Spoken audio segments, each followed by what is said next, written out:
Welcome to the Alabama Bass Trail Podcast, brought to you by Phoenix Boats. Now, here are your hosts, Alabama Bass Trail Program Director, Kate Donaldson. Welcome into the Alabama Bass Trail Podcast presented by Phoenix Boats. I'm Kate Donaldson, the director of the Alabama Bass Trail and your host for this week's podcast. And as you can see, it is February the 9th. This is the podcast for the week of February the 9th. And February is Heart Month nationally. And I am sorry that we've been off the air the last couple of weeks. Just to be honest, there's been so much going on. And honestly, I just have still been significantly under the weather. Not even gonna lie about it. It has been quite a month, and I hate to even complain because my good friend Sugar Walker is still in UAB, fighting, and she's doing much better, but she's still fighting. But just honest, it has been since December the 14th, it has been some time for me, just trying to get better. And so we did take a couple weeks off. Doesn't mean that we haven't been busy, but we have been off of the air. So February is National Heart Month. And for those of you who have followed the Alabama Bass Trail any length of time, you know that my family personally has been affected by heart disease. Just recently, my son Taylor had a massive heart attack at age 30 and luckily survived. He did have full open heart surgery, luckily off of bypass, but that was in December the 4th of 2023. He had his open heart surgery. And then this past summer, my mother also suffered a heart event and had stents put in. So luckily she was able to do that. Absolutely too frail to have gone through open heart surgery, but was able to be taken care of. I won't say healed, because there is a long way in heart disease, especially someone her age, but certainly was able to come home and live her life at a better pace than what she was living. But when I think back over the past 12 years, going into our 13th season, the number of people that have been touched through the Alabama Bass Trail with heart disease, losing my great friend Rex Chambers on his way home from an Alabama Bass Trail event through massive heart attack on June the 15th, 2019, still sits very heavy on my heart in losing him in the way we did. And then, of course, there's been many others that we have lost through heart disease. It's really difficult for me to talk about, just because I guess it is so close to my family. But one great celebration, we got to see Jason Cannon walk across the stage in November on the Alabama Bass Trail 100 stage, and then again in January. Jason was a survivor of the Widowmaker as well last summer, and is doing quite well. Saw him at Lake Guntersville this past weekend at the Bassmaster Elite Series event, and he's doing well. But I remember just how that affected not only his family, but the Alabama Bass Trail family and a lot of those Tennessee River rats that are great friends with him, and how it affected them. So I want to be extremely clear. Please do not ignore the signs. Make sure that you are going for your regular checkups. Make sure that you are eating heart-healthy foods when you can, getting your exercise in, lowering your stress.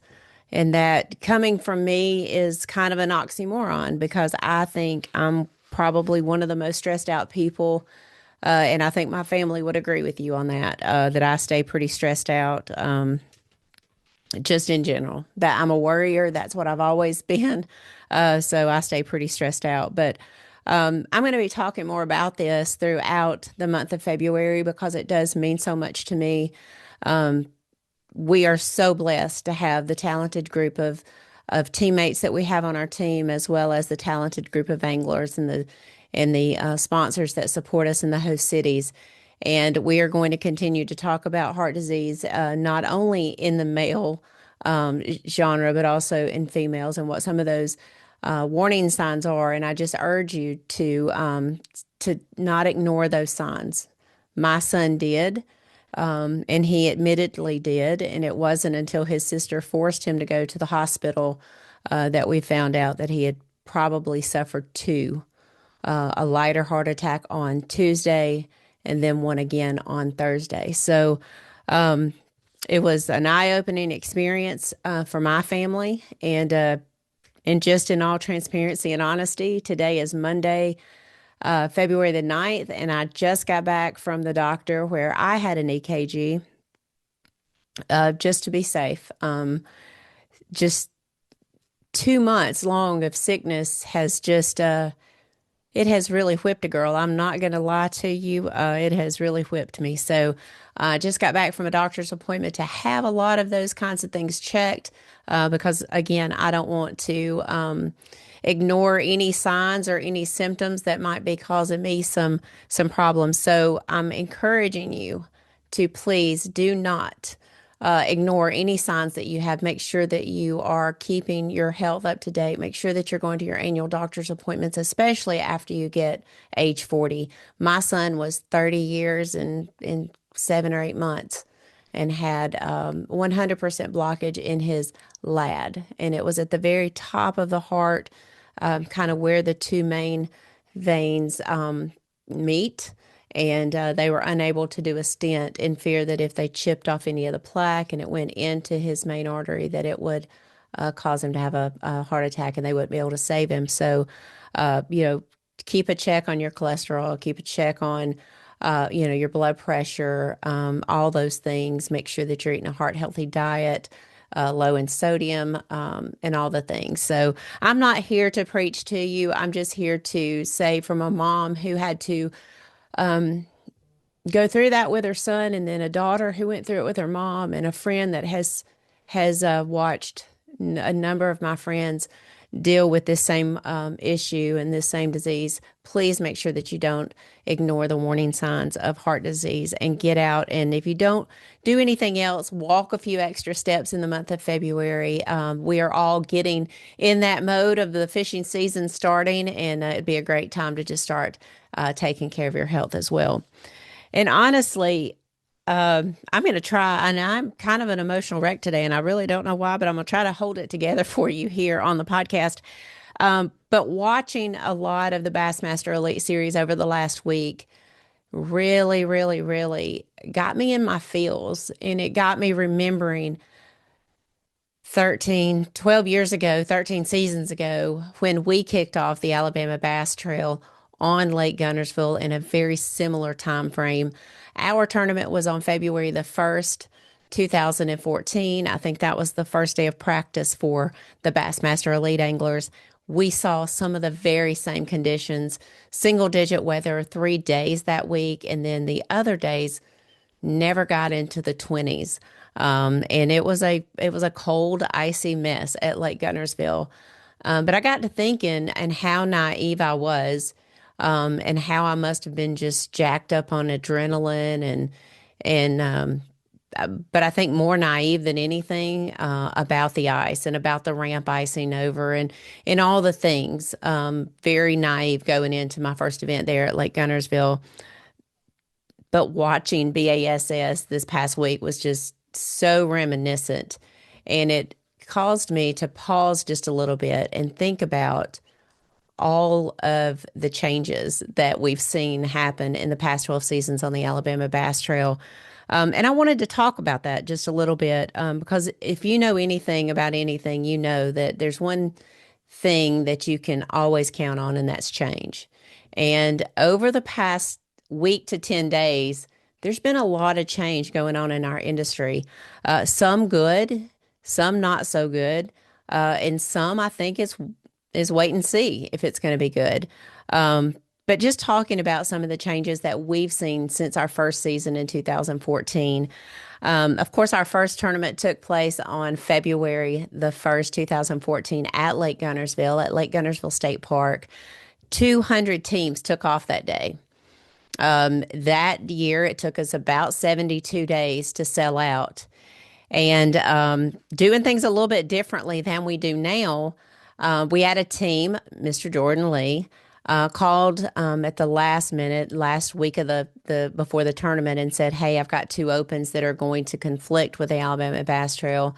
I'm not going to be able to participate," which meant that we would have 199 teams.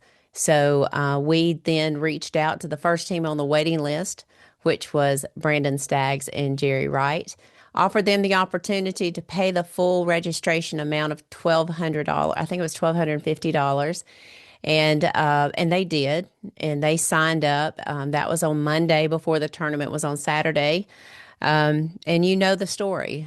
We launched off 200 boats, and at the end of that day, Brandon Staggs and Jerry Wright held up the very first $10,000 first place check on the Alabama Bass Trail. They had a winning weight of 32.02, a record that still stands 12 seasons later on the Alabama Bass Trail as the heaviest weight. That story in itself was amazing, that they had limited practice.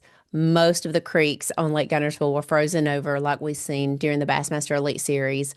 And honestly, I think we had close to 80 zeros that day, which is not always unheard of on Lake Guntersville. It is one of those lakes that you can really catch them or you can really struggle.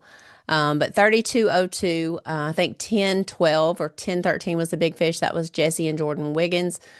Jesse reminded me of that. I think I had misspoke and said that Brian Davenport and Jamie Lloyd had that, but they did, and that was the big fish for a couple of years. I think in 2018, Jeremy Christian and Logan Johnson overtook that with a 10.36 on Pickwick, and which still is the biggest fish in Alabama Bass Trail history. But I was just thinking about the difference, and honestly, just going through the pictures, it's almost like a case of our lives in the hairdo situation. And I strongly urge you not to go back and go through those pictures. But it was quite interesting as I was reminiscing through a lot of the photographs. One of the biggest things that I noticed in the change in the Alabama Bass Trail was photographs. Back in 2014 for Lake Guntersville, we had 49 photos. And that was from the meeting all the way through check presentation. So very limited media on the Alabama Bass Trail back in the day. Dennis Shearer, who worked at the Times Daily over in Florence, worked for us on a contract basis, taking photos and writing stories for us. And again, 49 photos. And then on our first event of 2026, which was held on January the 17th, we had 361 photos. So that tells you a little bit of one of the changes that you've seen on the Alabama Bass Trail. Certainly, you've seen a change in the talent on stage. Robbie Floyd was with us our first 10 years and then gave way to Mr. Luke Duncan as the MC. You've seen way more media. You've seen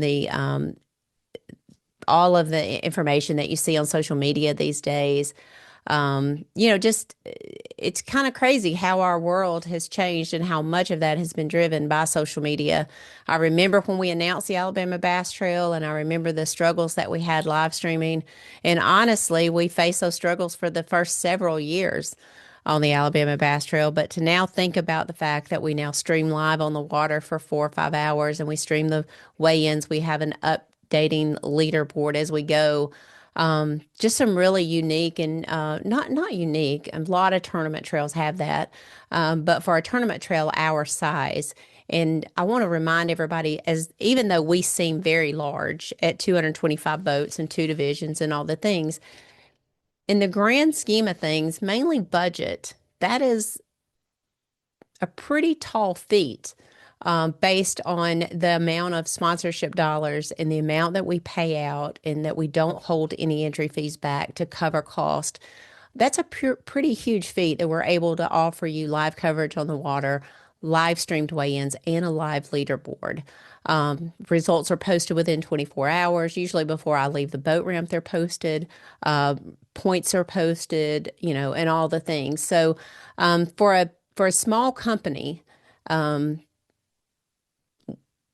with less than 2 million in receivables. And when I say less than 2 million in receivables, that's all of our entry fees and all of our sponsorships and all the things. So with less than 2 million in receivables and looking at the overall payout that we give back, it's really impressive that we're able to bring what we do to you. And a lot of that is just being frugal. And we cut corners where we can, and we only have 2 employees full time, and then everyone else is on a contract basis. So, but we've stayed true to a couple of things that that I felt when I first mentioned having the tournament series to the board of directors was that we would pay 100% back to the anglers, and that we would be 100% transparent. It doesn't take a rocket scientist to do the math if you know what the numbers are. And so we try to remain to do that, and we try to do the best for our host cities and leave things better than we found them when we got there. So that being said, a couple of things I wanted to point out. In 2014, our entry fee was $250 for 5 tournaments, so a total of $1,250. We had a $10,000 first place. All the money was guaranteed. In 2014, $10,000 first place, $33,500 was the total purse that we paid at each event. We paid down 20 places, and we did have a $500 big fish. So that's where we were in 2014.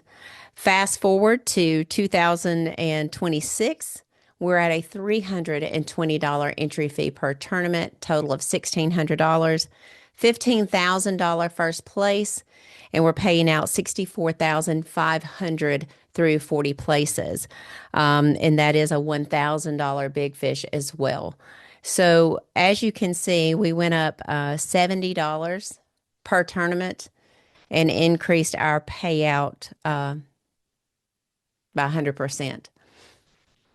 Considering the fact that our championship was a Phoenix bass boat, and I believe we paid an additional $40,000, maybe down to 25th place. And then now we pay a $50,000 first place and an additional $50,000 through 25th place. So those are some of the changes that you've seen over the past 12 seasons. And as I mentioned earlier, if there's one thing that you can count on is change. I think you'll probably see some changes in 2027 with the Alabama Bass Trail as well as the Alabama Bass Trail 100. It's not anything that we're ready to talk about, but I do think you will see some changes there. So we are still massaging some of those ideas and deciding what we feel like is best for the anglers and for everyone involved in the Alabama Bass Trail. So those are just some of the things that stuck out to me as I was just kind of reminiscing over the history of the Alabama Bass Trail. And certainly Lake Guntersville kicking off the Bassmaster Elite Series, I think probably made that happen. And I want to talk a little bit about that tournament. Whether you like forward facing, whether you don't like forward facing, everyone has an opinion, that's for sure. I think we saw some definite changes in the leaderboards. I think you saw some guys do really well that are known for scoping day one.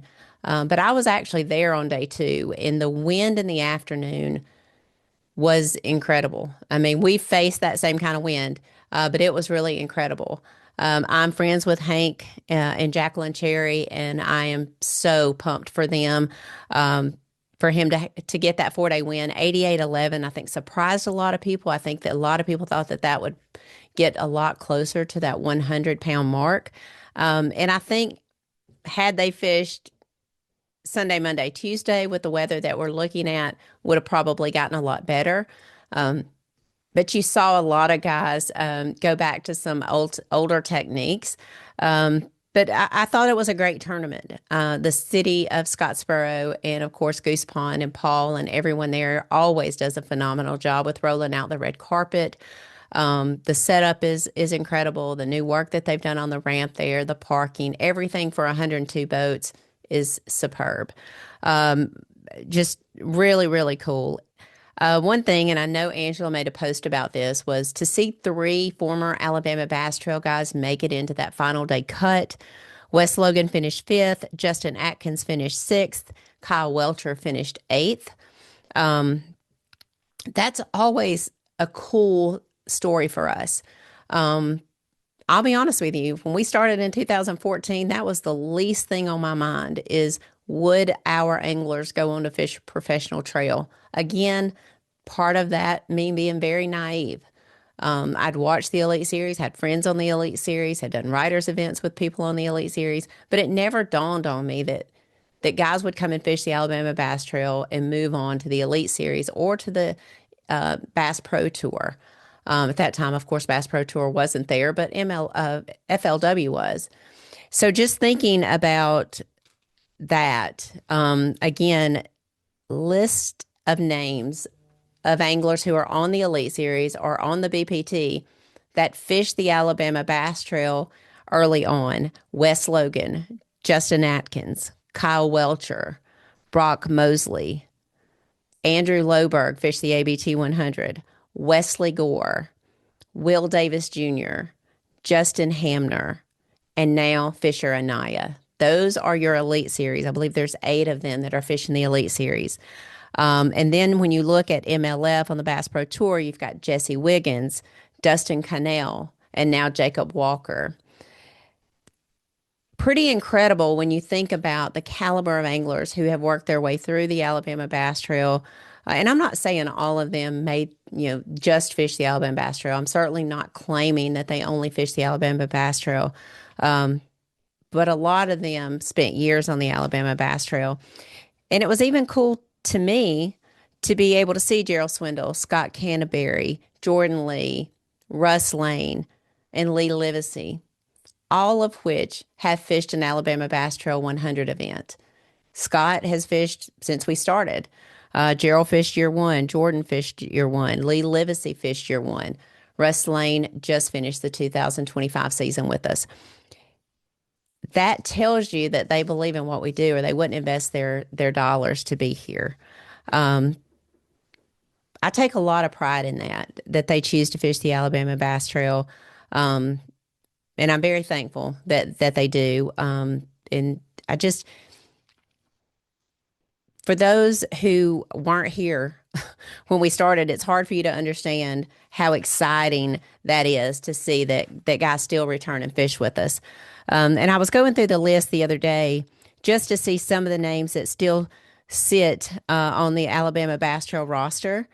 When you see Jamie Smith and Michael Raines, Lee Pitts, Benji and Jonathan Seaborn, Bill Mayo, Walt Roberts, Greg Tucker, Dylan Tucker, Damian Willis, Sam Moody and Ray Battles, Brent Crow, Mark McKeag and Tim Hurst, Adam Bain and Chris Colley, Terry Pryor and Terry Mann. Tyler Kiker fished with a different person, not with Damian Willis, but still in that roster. Danny Shell and Anthony Land, Adam Brown, Bob Power, Luke Kyle and Arch Cornett, Charlie Cummings. Some of these names that were here when we first started at Lake Gunnersville. And there are a number of them over in the South Division as well. Bradley Jones, Packy Lawrence, a number of those that were with us at Lake Gunnersville. And I actually pulled off some of the names, too, from the South Division. One thing I noticed about the South Division, not as many people that was at that March 1st Mobile Delta event are still on the roster. We've had a little bit more of a turnover there than we have in the South. But Chris Rutland and Kobe Carden certainly still in the field. Nick Turner and Joe Lay, Ken and Greg Sessions, Kenny Ray Smith, CJ Knight, John Pollard, Alan Hayes, Larry Bullock, Leonard McGuire, RJ Thompson, Dale Westmoreland. I mean, a number of those guys still on the South Division with us. But just looking back and seeing the number of people that have been with us over the last 12 seasons, and all of them, I'm pretty sure, signed up for the 2026 season as well. So it makes me proud that they've still stuck with us to see Mark and Tim now fish all three that we have.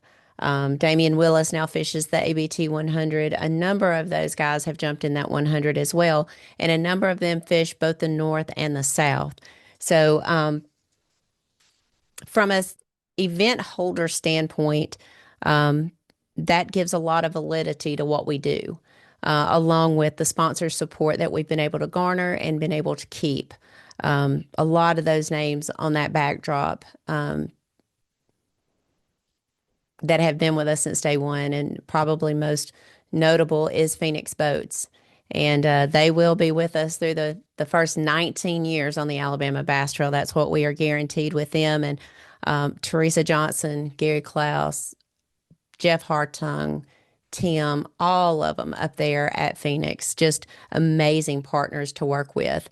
And we'll talk a little bit throughout the month. I just think kind of bringing some of those numbers to you. I remember year one, we had 22 Phoenix boats in the field. And I want to say that we're at, I don't know, 165 or so in one division. So that's certainly what those partnerships are about. But I really think if you walk into the Phoenix Boats plant, it's more than that. It's more than that for them, and I know it is for me. So I just wanted to kind of talk about the Alabama Bass Trail. Again, very reminiscent to the Bassmaster Elite Series that was just held there this week with the cold temperatures, the icy water, the improving conditions. But it really does make me understand just how naive I was back in 2014. And it does maybe change the way we do things now here on the Alabama Bass Trail. I'm going to talk a little bit about fishing around the state of Alabama. In our second segment, I want to talk about some of the tournaments that are currently going on. I want to talk about a couple of changes that you're going to see in 2026 on Alabama Bass Trail Live. As well as some contests that we're going to be running for you, and hopefully get you fired up about Alabama Bass Trail Live. We're also going to talk a little bit about the World Bass Enterprises that made a big announcement last week before the Elite Series event. I know you've probably already listened to Bass Talk Live. You've probably listened to Low Budget Live. Luke had Mr. Brian Bird on with him. We'll talk a little bit about that. We'll talk a little bit about the dual threat, what we know. One thing you're not going to hear me do is throw them under the bus. I don't throw anybody under the bus. But what, just I think why it is so surprising to everyone of just some of the not necessarily as organized as maybe people thought that they should be for the amount of money that they were paying out. We're going to talk about that. I've been asked a lot about that. I'll make a few, I guess, observations maybe, but certainly that is a trail that needs to do well for the amateur fishermen. So we'll talk a little bit about that. We're going to talk about what fishing looks like around the state of Alabama, give you some deadlines and things and some announcements that we're going to be having coming up soon here on the Alabama Bass Trail. So y'all stay tuned. We'll be right back with segment number 2 on the Alabama Bass Trail podcast presented by Phoenix Boats. We'll be right back. Big banks only care about one thing: ROI. So when it comes to your small business, you can expect a big no. At AmFirst, we don't just invest in your business. We invest in you and your goals. With great rates on loans, lines of credit to help you grow, and business checking accounts. Because at AmFirst, business is personal. Welcome back to the second segment of the Alabama Bass Trail podcast presented by Phoenix Boats. And as I mentioned, I want to talk a little bit about what's going on around the state of Alabama in the sport of bass fishing. I think probably this coming weekend, February the 14th, that you're going to start seeing more tournaments kicking off. Just because February to me is harder to fish than in January in the state of Alabama. We typically have more crazy weather in February than we do in January, but because of course that's when the Alabama Bass Trail kicks off, and we always know to expect some crazy weather when we kick off. But a couple of tournaments that really caught my eye was the BFL on Lay Lake. Jacob Walker took the win there with 23 pounds. I think there was another 20-pound bag, a couple 19s, and then it fell off quite sharply to around that 16, 15 Mark. 87 boats were in that tournament. And you did see some familiar names there that you're going to see in the Alabama Bass Trail. I think James Willoughby, as well as I think Spencer Graves had a 16th place finish. So 23 pounds. The Alabama Bass Trail won't roll in there until March the 21st, but good tournament overall. Jacob Walker taking home, I think, some Phoenix money as well as the payout there on the BFL. So congratulations to him. And then OGS, typically held out of Lake Martin at Wind Creek State Park. They had an event there on Saturday. 1550 is what it took to win that event. Todd Sims and Travis Stuck won the OGS on Lake Martin on Saturday. Sylacauga Marine rolled in there on Sunday. And for those of you who don't know, Lee Holmes and Ray Holmes, the owners of Sylacauga Marine, lost their dad last week. And he was buried on Thursday. So our thoughts and prayers go out to Lee and to Ray. I made the trip down to see them and to hear them talk about their dad and the way their eyes light up when they talk about him and the legacy that he left for those boys. Just a really, really cool thing to see how much reverence they had for their dad. Sylacauga Marine had their tournament on Lake Martin on Sunday. Lucas Lindsay, I don't know who his partner was in that, 1455 took home the win for them. And then OGS, and I'm going to pull up my text message from Mike.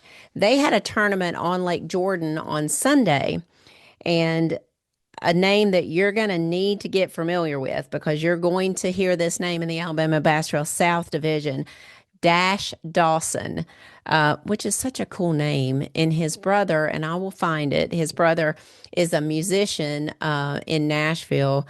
But Dash Dawson won that event with 2066.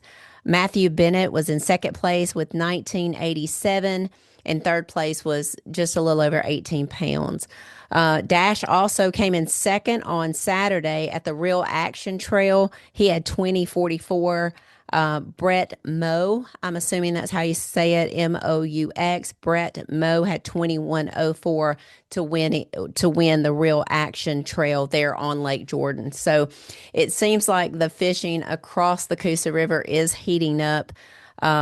Lake Martin, I won't say typical weights, but I think we're still just a little bit away from that spawning time or bedding time. So maybe by the time we get there in April, we see that go up to that 16, 17 pound mark, maybe even more. But again, the Bassmaster Elite Series is going there this weekend. So going to be interesting to see how they manage 4 days on Lake Martin. We know that it is chock full of bass. One of the things when we go to Lake Martin, we always talk about is the number of limits. And I think 221 out of 225 limits has kind of been the threshold that we've seen there. So it is chock full of spotted bass.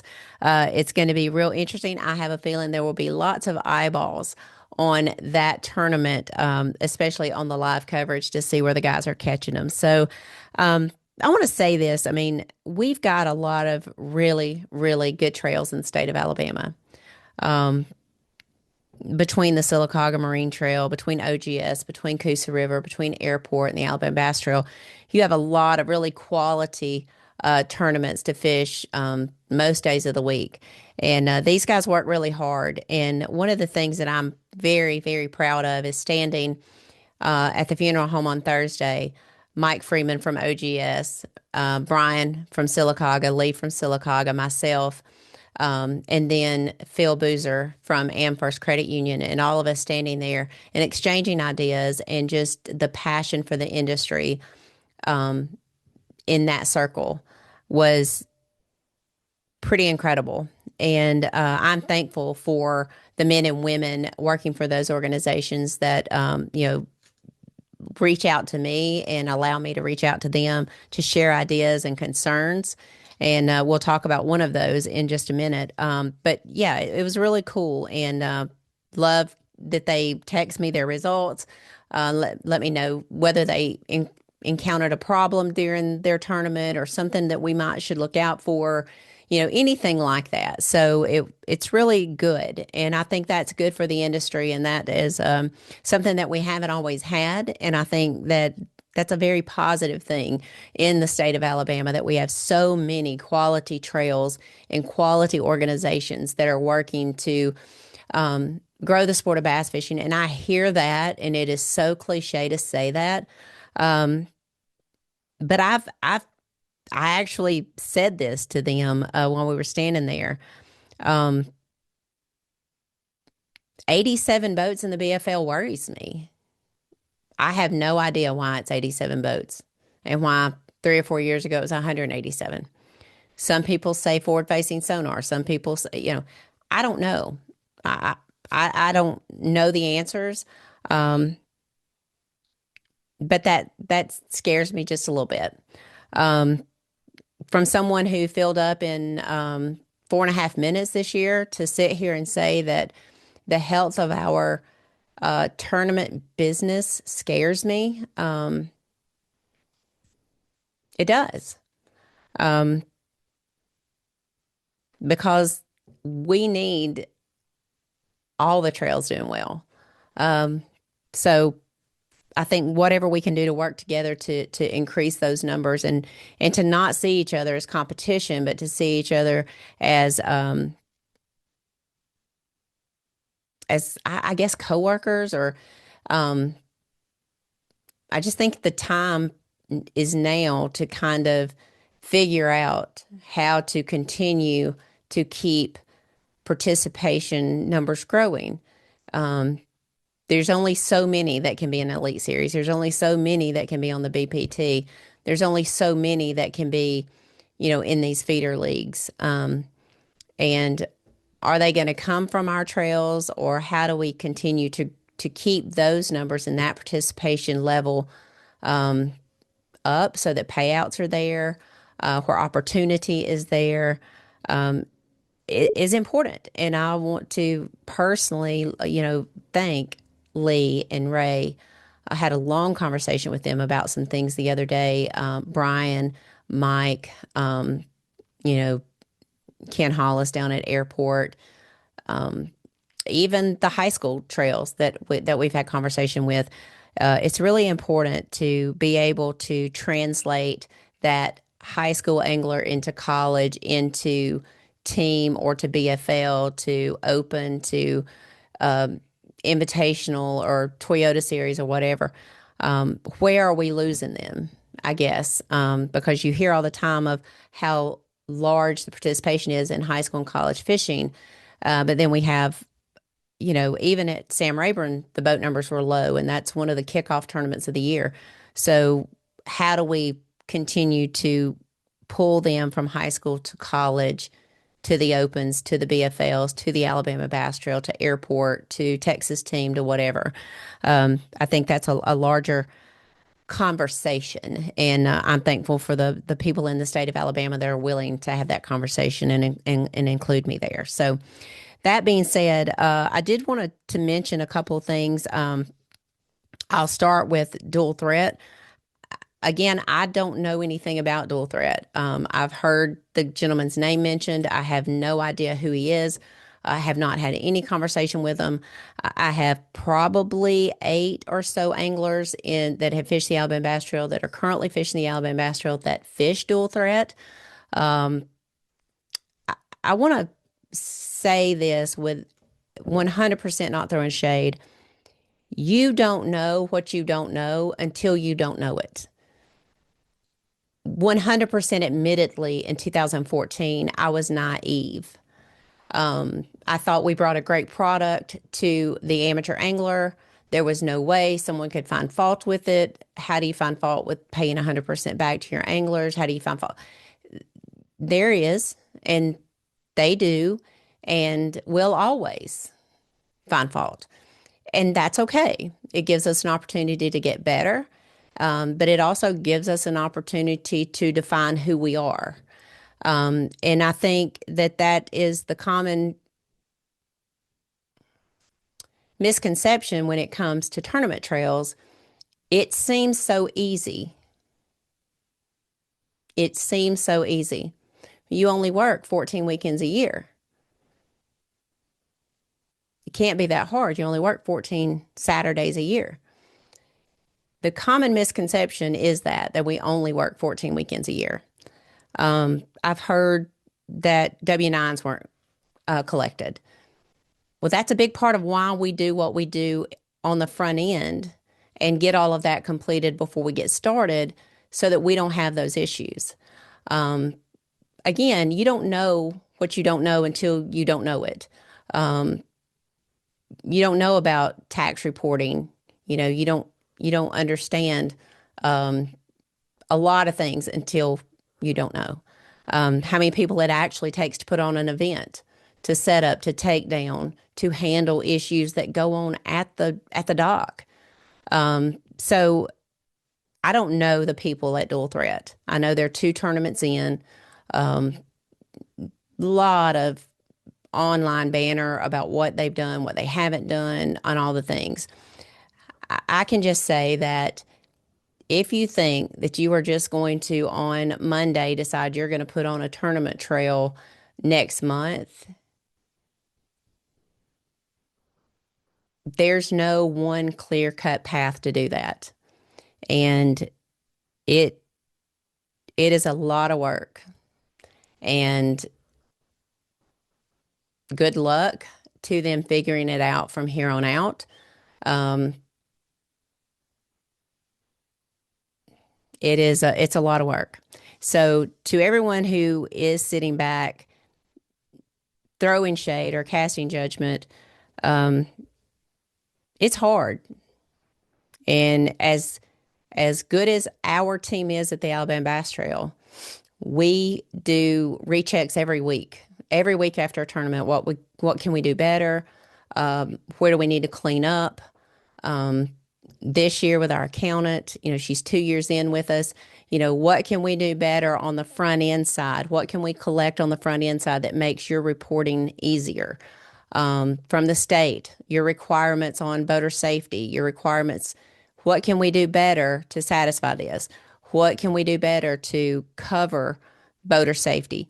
There's always something new that we take away from the first tournament of this year to the last tournament, and we try to implement those as we go along. So, again, you don't know what you don't know until you don't know it. So, it's easy to sit back and armchair quarterback, and transparency to me has really always been key. Doesn't mean we discuss everything, because there are things that you can't discuss. But I will say that it is having a tournament is more than announcing a big payout. It is more than having a Facebook page. There's a lot more to it. And I think, as you'll see, I've talked with Mark Jones or seen some things from him, and he and I've talked several times about different things. There are a lot of great ideas, and there are a lot of great, I think, inspiration to do things and to, in the cliche of growing the industry. But again, you don't know what you don't know until you don't know it. So with that being said, wish them all the best. Hopefully everything by the time we do another podcast is taken care of there. I'm not a breaking news kind of person. Y'all know that. I'm not calling the 8 anglers that fish the Alabama Bass Trail, that fish Dual Threat, trying to get the juice, or, I'm not trying to get the tea to break it here. But the Alabama Bass Trail, from Kay Donaldson's point of view, and we want that trail to do well. It provides our anglers another aspect, and I've said this 1,000 times if I've said it once. There's 52 weekends in a year. I don't want to work 52 weekends in a year. I don't want to work 30 weekends in a year. So the more opportunities that our anglers have to compete at a high level, to earn a good paycheck, I'm for that. So I don't want my words to be misconstrued. We want these tournament trails to be successful. But it is a lot of work, a lot of preparation, And it seems as though this maybe didn't get done before the first tournament. Hopefully, before the third tournament, they have a lot of this worked out. So, all right. That being said, let's talk about the World Bass Enterprises, the Champions Tournament, I guess, that was announced, I think, on Tuesday or Wednesday of the Elite Series this past week. Brian Bird, I listened to the Bass Talk Live podcast that he did with Matt Pangrack, and I've also listened to the interview that he did with our own Luke Duncan on Low Budget Live. Done a little bit of background work on Mr. Bird. Seems like a very smart businessman. Has been very successful in the electrical world from Texas. I've listened to a couple of the podcasts. I do know the firm that he's working with Excel Sports Management, a very well-known company in the event management space. As well as, from NIL to negotiating, speaking deals with coaches and different things. So a very well-respected company in the event management space. I know Luke asked him about a tournament team on his podcast. He does not have an announcement on that, hopes to have one within the next month or two. I think that'll be very interesting, as well as he addressed some of the forward-facing stuff. But no rules yet. I'm sure that's probably because he doesn't have a tournament team in place. But $1.25 million in first place, biggest first place payout bass fishing has ever seen. I think a total purse of over $3 million. Going to have concerts. He mentioned fireworks and flyovers at weigh-in or at takeoff. An expo that won't just be a fishing expo, it'll be more of an outdoor world expo. That'll be going on at the Gaylord Opry House. All of this taking place in October of 2026. So a lot, kind of going on with that. I think for the most part, their starting place is good. They had some good reasoning from not being in Texas to being in Tennessee. So I think a lot of the early work that they have done has been impressive, and they certainly have a good team built around them. So it was very quiet. I'm sure there were quite a few NDAs signed as far as that announcement goes. This is great for professional bass fishing and for professional bass fishermen, I'll say. I heard him say that he had spoken with BASS as well as MLF. They both seem to be on board with this, or certainly not against this idea. So I think, be interesting to see how that all plays out. There's been no comment from NPFL, which I didn't expect. I think, I didn't expect them to come out with a comment or certainly, anything like that. But it's going to be really interesting. I think the next 6 to 8 months is going to be quite interesting to see how all of it is pulled together. We certainly wish them well. Again, in his conversations, and if you do any research on him, he's been an extremely successful businessman. Seems to love the sport of bass fishing. And has done some bass fishing over the years. And so it's going to be real interesting. Anyone who wins that $1.25 million is going to be excited for sure. And that is certainly a storyline, a very exciting storyline. So excited for the people who get to participate. I think 2 people, the first BPT winner, and then also Hank Cherry from the Bassmaster Elite Series have already qualified for that. The top 25, I think, in points in each division. And then they said if a winner is in the top 25, they won't bump down, I don't think. I think it will just be the top 25. And then if there's any winners outside of the top 25, then they'll go in. So that's how they'll work that. So all in all, I mean, very impressed with what they have done so far, the teams that they have surrounded themselves with. And we'll just keep our eyes glued to see all the updates and everything that they're doing there on the World Bass Enterprises Champions Tournament, I think is how they coined it. So lot of exciting things going on in the bass fishing world. So I wanted to also, let's just see. checking my notes. I've got notes laying everywhere, by the way. If you can't see over here, I've got notes laying everywhere. But congratulations to Mr. Bird on what I felt like was a great announcement. I think their social media follow-ups and stuff was really great. They did a really good job of capturing the attention of the bass fishing world. So we're going to take a break. When we come back, we're going to give you a few timelines that we're looking at on the Alabama Bass Trail, as well as 2 new things that you can look for in Alabama Bass Trail Live starting at Lake Jordan. So if you would, y'all stay tuned. We'll be right back for the Alabama Bass Trail podcast presented by Phoenix Boats.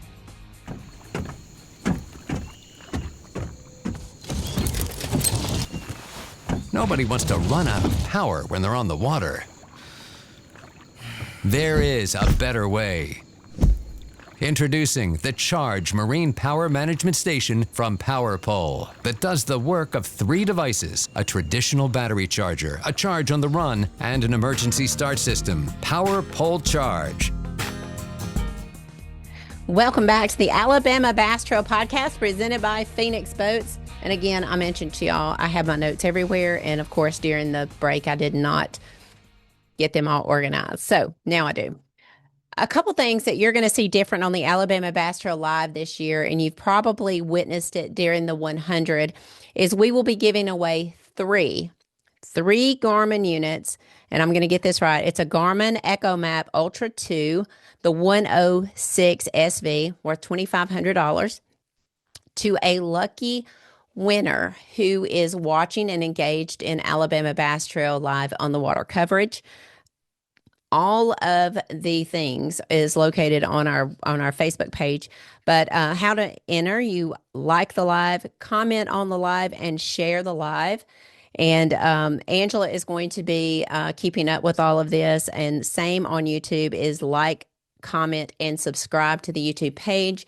At the end of the North Division, we will give away 1 Garmin unit. At the end of the South Division, we will do the same. And then on the Alabama Bass Trail 100. So 3 units will go out. You can enter 1 time per tournament broadcast. Picking 3 winners, again, we have that listed there. Some eligibility requirements: you must be 18 years or older. Void where prohibited, because there are states that don't allow you to contest. Winners will be notified via social media. No purchase is necessary, and your odds of winning depend on how many entries that we have. Prizes are not transferable, and entry constitute you agreeing to the official rules. So all in all, $7,500 worth of Garmin prize packs up for grabs for just watching, commenting, and sharing Alabama Bass Trail Live. So please make sure you do that. Thank you to Garmin for the generous donation to promoting Alabama Bass Trail Live. Super company to work with. Been on board with us since day one. Thanks to all of them. And then one other thing that we noticed in the Alabama Bass Trail 100 that you'll see a little bit different from us this year, and I'm going to use a Luke Duncan word. He said, stealing your thunder. Angela and I have been discussing this, and something we wanted to do, and it was very evident when we went to the ABT 100 of something that is important to our fans, and that is that we cover your favorite angler. And it's hard to do that once we're out on the water if we've not assigned them a tracker. So we are going to do a contest, not really a contest, but a vote for who you want to see covered on the Alabama Bass Trail. Bass kind of did the fan cam, and that's kind of where we were headed with our idea, but they got it ahead of us, so we won't use fan cam. But we will be doing a voting poll to see who you would like for us to cover. That poll will start sometime the week before the tournament. It will end 2 or 3 days before the tournament, so that we can make sure that we have trackers assigned to the teams that you want to see. Will we get to all of them? Probably not. Understand there's 3 roaming boats on the water, and I want to probably cover that a little bit more. That sounds like a lot, and on Lake Jordan we may cover 40 teams because the lake is so small at 6,600 acres. But then when you get to Lake Gunnersville and it's 69,000 acres, and how spread out those people are, the ability to get to them and cover them and give them any time on air, and then pack up all of our equipment and then move to another location, it's not as easy as it sounds. So understand that our guys have cameras, they have satellites, they have microphones, they have their iPads. So just getting up and getting set takes a few minutes. And then packing all of that up, putting on your life vest, getting behind the wheel, and go into your next location if you don't have a boat driver does take time. And we only have certain amount of commercials that we go through. And if you're running 5 to 10 miles on water, it takes some time. So thank you to everyone for sending us the people you would like for us to cover. But we put 45 trackers out on boats. We put 10 cameras out on boats. There's 225 teams. There's no possible way that we can cover all 25 in 5 hours. Just logistics and running time and storing equipment and getting equipment and then spending any time talking to the anglers. It's just impossible. It is not a slight at your angler if we don't get to them, but we base our trackers and we base our cameras off of history on these lakes. People who have won, people who have done really well over a series of time. That's how we base who we put the cameras and the trackers on. Sometimes we're on, sometimes we're not. It just really depends. But that's kind of the method behind the madness. So if we don't get to your favorite angler, we certainly apologize. We're going to do our best to get to 35 to 40 teams is about historically what we can cover. And hopefully when you get to a tournament like we had at Wheeler a few years ago where you had 40 teams on the flats and you could just go boat to boat to boat, it makes that a little bit easier. But when teams are spread out, it does get a little bit harder on larger bodies of water like Wheeler, like Lake Guntersville, Pickwick, Eufaula. And a lot of times at Eufaula, they're running and going. They're going to stop. They're going to take 5 casts. They're leaving. And we see that. So I promise you, we are trying to get to as many as possible.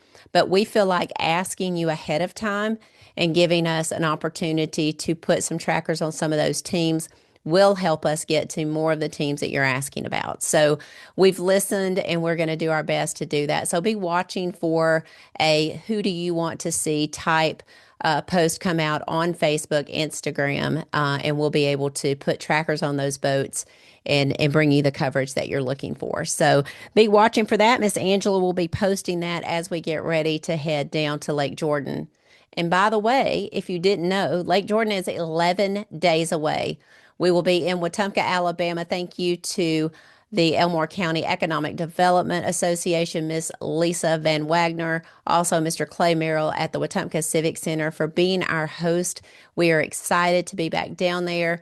Again, all the things with Lake Jordan. It's the smallest body of water we go to, but it really pumped out some great spotted bass the last time we were there.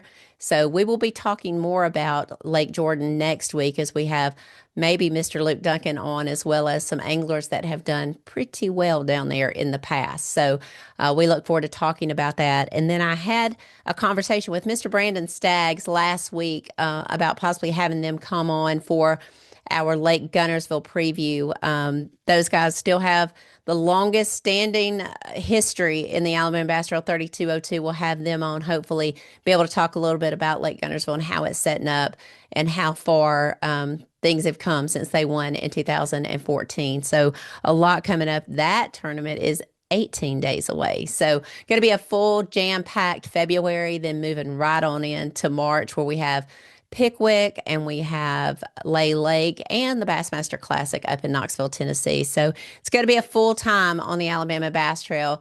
I do want to thank you guys for tuning in. Sorry that we've been off the air for a couple of weeks. Honestly, 100% it's on me. I just wasn't able to do it. Too much other stuff going on and just some little health complications that I just haven't been up to being able to do it. So thank you all for tuning in. Again, February is National Heart Month. Please make sure that you do not ignore any signs and symptoms that might be leading you down that road. Keep a check on your buddies. Anyone over the age of 40 really should be paying attention to a heart healthy diet and getting in some exercise. So thank you all for tuning in. We love you. And I wear red for my son Taylor and for my mom Betty. let us know who you wear red for. Hopefully you will have some time to wear red in the month of February. Thank you all for tuning in. I do hope you'll go out and enjoy the great outdoors in the state of Alabama or wherever you call home. Hope that you are getting ready to get out in the boat and start bass fishing, crappie fishing, bluegill, not so much right now, but hopefully you're getting out and enjoying the great outdoors. Going to be 68 degrees. You can see the sunshine behind me. Hard to keep me in the office today. I'm not going to lie. With a 68-degree day. Thank you guys for tuning in. I hope you have a great rest of the week. God bless, good fishing, and as my good buddy, Big Daddy would always say, get outdoors.